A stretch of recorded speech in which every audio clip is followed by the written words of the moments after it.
தெரிஞ்சுக்கங்க. நீங்கள் இதை லைக் பண்ணாலும் பண்ணலனாலும் நோ ப்ராப்ளம். எப்படின்னு கேட்டிங்கன்னா ப்ராப்ளம். அதுக்காகத்தான் நான் பேசுகிறேன். இப்போது நல்லா மழை பெஞ்சிருக்குங்க.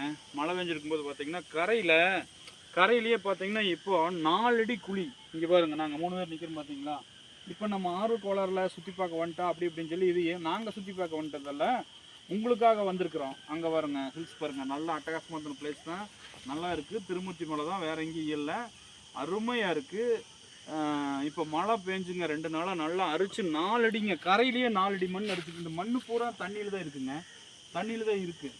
அப்போ நம்ம அங்கே போகும்போது பார்த்தீங்கன்னா தண்ணியில் வந்து 1 அடிக்கு மட்டும்தான் நல்லா தெரியுது. அதுக்கு அந்த பிறகு எவ்வளோ ஆழங்கிறது தெரியல. இந்த மண் பூரா அங்கே இருக்குங்க.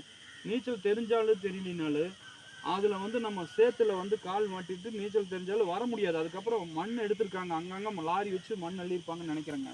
அங்கங்கே குழி இருக்குது பாருங்கள். நார்த் சைடு, அதாவது நாங்கள் இருக்கிறதுலேருந்து லெஃப்ட் இடது பக்கம் அந்த பாருங்கள், அந்த பெண்களெல்லாம் குளிக்கிறாங்க இல்லைங்களா, அந்த இடம் பாருங்கள், குழி குழியாக தனித்தனியாக இருக்குது பார்த்தீங்களா. ரவுண்டாக குழியாக எப்படி இருக்குன்னே தெரியாது. போனால் கண்டிப்பாக உயிர் சேதம் ஏற்படுங்க. அதுக்காகத்தான் இந்த வீடியோ. ஆசையாக தான் இருக்குது குளிக்கலான்னு, ஆனால் அரசாங்க உத்தரவை மீறி பண்ணால் ரொம்ப தப்புங்க. புரிஞ்சுதுங்களா? அப்போ செதுக்கி வச்சுருவாங்க ஆப்பு. இவங்களோட ஃபாதர்ஸு எனக்கு அதை நீங்கள் புரிஞ்சுக்குங்க. இந்த பாருங்க எவ்வளோ தூரம் அரிச்சிருக்குன்னு. பூரா அரிச்சு போய் இந்த மணல் பூரா அப்படியே மகுழி மாற நிற்குங்க. மண் கால் வச்சா சல்லுன்னு உள்ளே போயிடுவான். எவ்வளோ பெரிய நீச்சல் வீரனாக இருந்தாலும் கால் சிக்கினதுக்கப்புறம் எப்படி நீச்சல் அடிப்பீங்க? ஓகேங்க.